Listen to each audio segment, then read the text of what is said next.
Hey everybody, Brandon Railway here. Gonna go ahead and do my video up and everything. I know the video I did the other day showed a Canadian Pacific with a Union Pacific. Well, I'm gonna make this a special Monday episode. So, bear with me as I am running straight DC right now.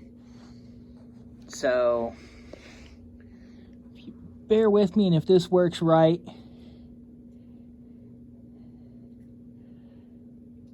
it should be a really good episode. As you can see, I got my door open because it's so nice outside right now. Here in central Ohio, it's about 66, 68 degrees. Something like that. It's a nice warm day. So you guys are lucky I'm even filming today. Usually on days like this, I'd be outside.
I'll go ahead and point out the cars that are new in the consist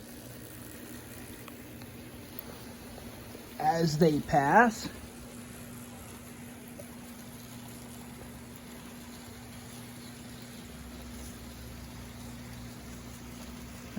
Maybe not this time around, but next time.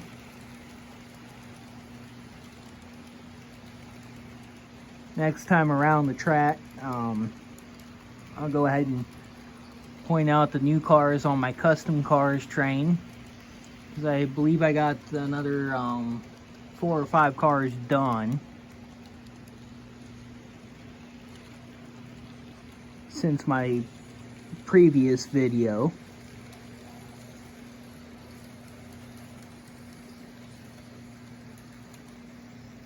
I fixed the Fred unit on the back of that caboose.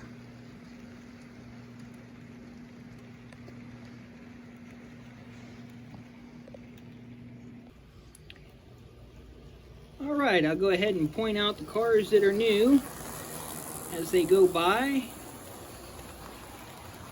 Got a DLH gondola with a GSB for Georgia Sun Belt. Got Sergio Vidora Rail Corp, the covered hopper.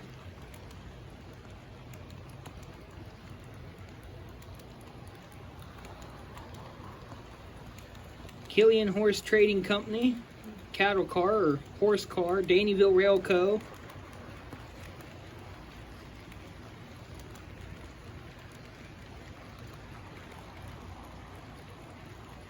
Pittsburgh and Shawmut, Jim Adkins Leasing, and Kokosing Valley Central cars. I think that puts us up to 7, actually, new cars.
There's the two new gondolas. Crooked River and Eastern car, he just had a contest today. Sergio Vidora Rail Corp. I guess I didn't get the S put on that side. There's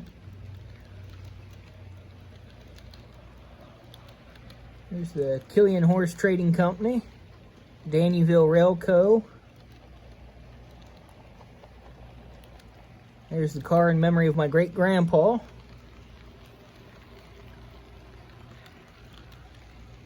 Pittsburgh and Shawmut, Jim Adkins Leasing, Kokosing Valley Central with a Cincinnati and Southern caboose.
I hope you guys can see that. That's quite a grade, actually, coming into the bedroom from the living room. Here we have our tanker crash. Our tank train had quite a derailment the other day.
Alright, here's the new section I'm going to be putting up.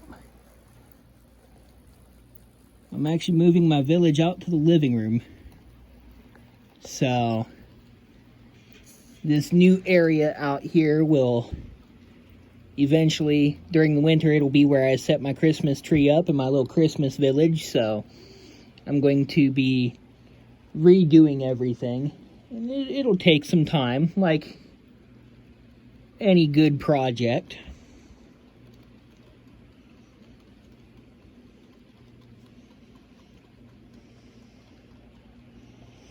I'll include a couple of pictures at the end of the video. And I'm actually not even going to stop filming. I'm going to pan back, because our Canadian National train here is running right off the back marker of our Union Pacific. So I think I might be able to catch the tail end of the Canadian National. And then I'll have to shut her down and pull her off the track just to get the Union Pacific to go a little bit further ahead. Maybe. Trying to keep an eye on the camera and the trains to make sure they don't hit each other.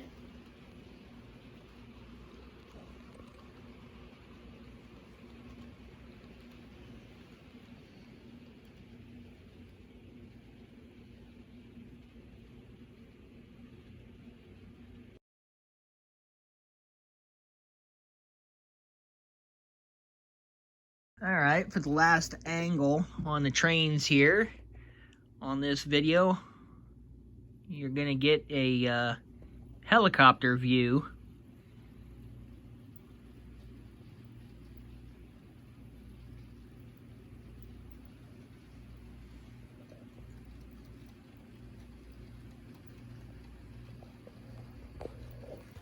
Drone footage, I guess, whatever you want to call it.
Did not expect that engine to come roaring back out here like that. And I know why. I can see that I uncoupled a couple cars back. Anyhow, there's the back of our CN train. I think it came uncoupled somewhere too. So anyhow, there's the last angle. Video will be up shortly, or well, and shortly I will do a review of the locomotives. Somebody better call RJ Corman. Get the light on in here. Now I know why the trains stopped. We had us a pileup. I know some of y'all will probably be pretty mad about seeing this. This was not intentional, but we had us a decent uncoupling from the Union Pacific train. For some reason, she derailed, or no, uncoupled, and I did not see that, and the Canadian National train ran into the back. This looks actually kind of cool. It not staged. This is interesting. About the only difference is it did not derail the Canadian National or the Norfolk Southern train. Then you can see the back of the Union Pacific train sitting out there. So anyhow, as I am doing the cleanup, I will go ahead, well, and do the reviews as soon as I get a few of these cars out of the way. Alright, I got the Union Pacific train, well, the consist, getting it put back on the track and moved out of the way so I can do the reviews. And then I'm going to have to open up my tunnel, because when I went to hook up the front of the Union Pacific consist to the back, I heard a derailment inside my tunnel, which I am not happy about.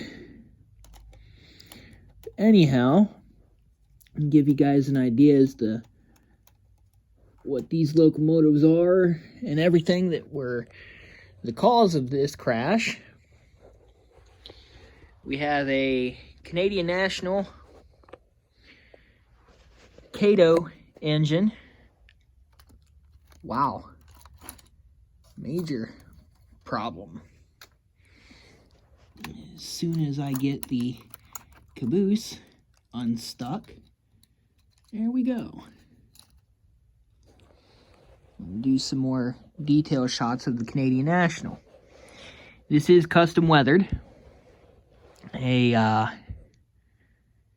C40-9L, I believe is what it is. It's either a C40-9L or it's a C44-9L. I know I looked it up at one point, and I can't remember what exactly it is. Anyhow, so there's that engine. Some nice detail. The handrails are pretty flexible, but I like them. It's got the prototypical ditch lights below the anti-climber. The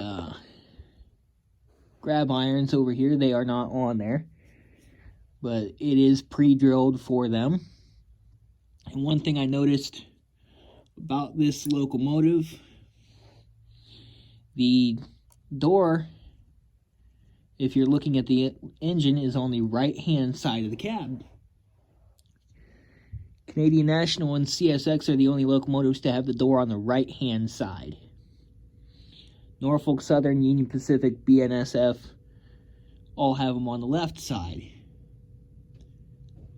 And as I'm able to get the Union Pacific train out of the way, I will show you with the Norfolk Southern Tier 4 that's attached to this what I mean by the door placement. Alright, now I got the NS engine up here, now that we got everything cleaned up and out of the way. This is a Norfolk Southern Scale Trains ET44 AC. And this is what I mean by the door. If you take a look at the front, find my pointer. The door on the cab is on the right side, or left side of the cab as you're looking at the locomotive. So that's the difference between Norfolk Southern, CSX, Union Pacific, all those. Well, it's the difference between Norfolk Southern, Canadian National, and CSX. Union Pacific has the same style. But anyhow, nice detail on this engine. The number boards do light up, but that's only because my uncle was able to hardwire the number board lights with the headlight, because the number boards do light up, but they don't in DC or DCC unless you hook them up with the headlight. The decoder does not have the functionability to be able to make everything light up and still have ditch lights. So there you can see it does say ET44AC NS. Nice detail for an operator series locomotive. Back up just a little bit. You can see there are numbers or marks on the fuel tank for the fuel level. And nice photo etched detail. The offset exhaust.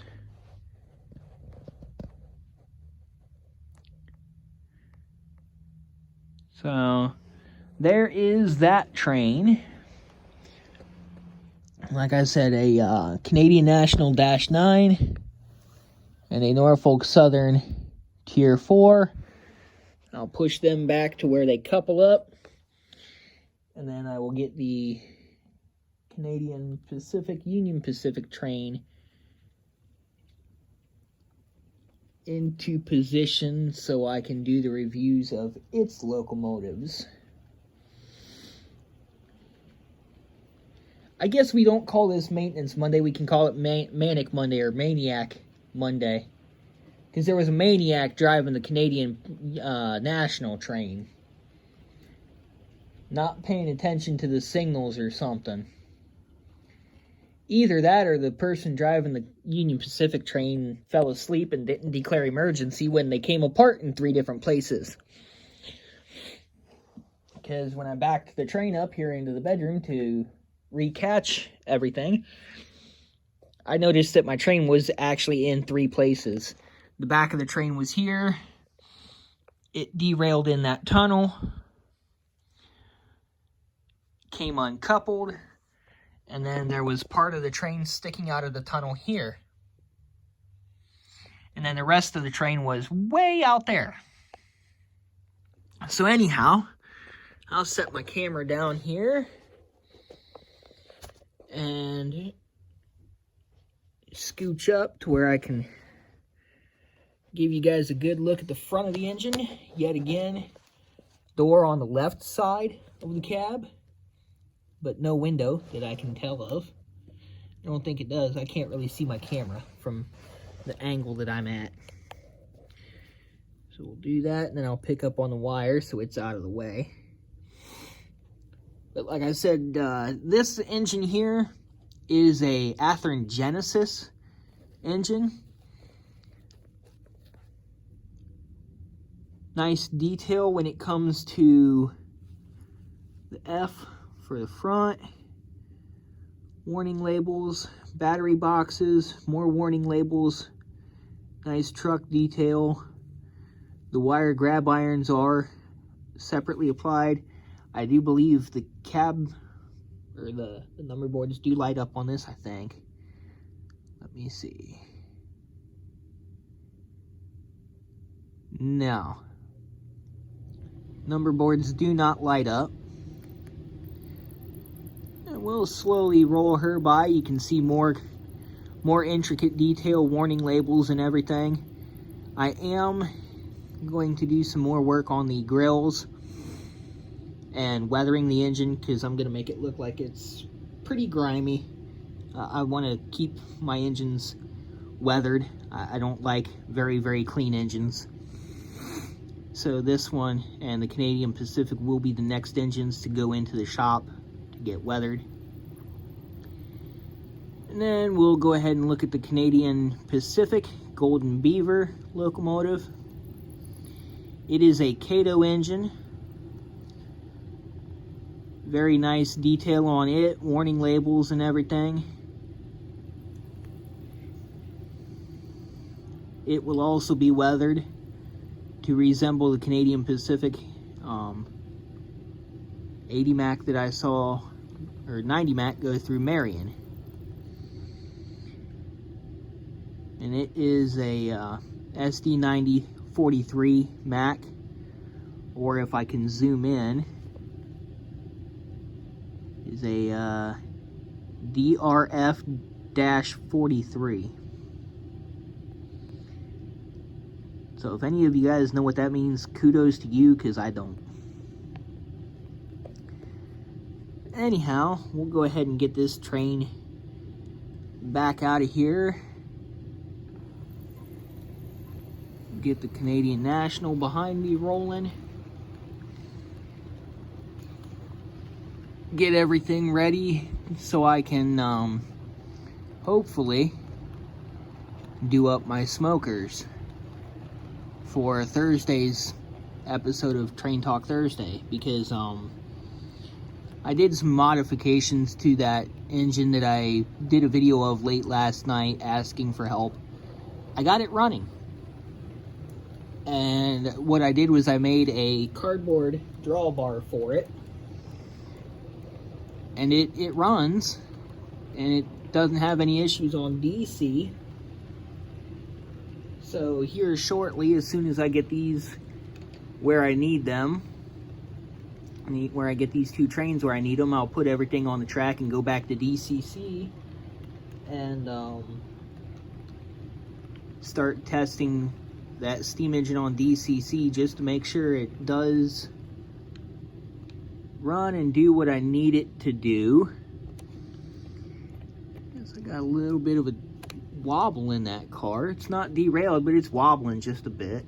But anyhow, like I said, I'm gonna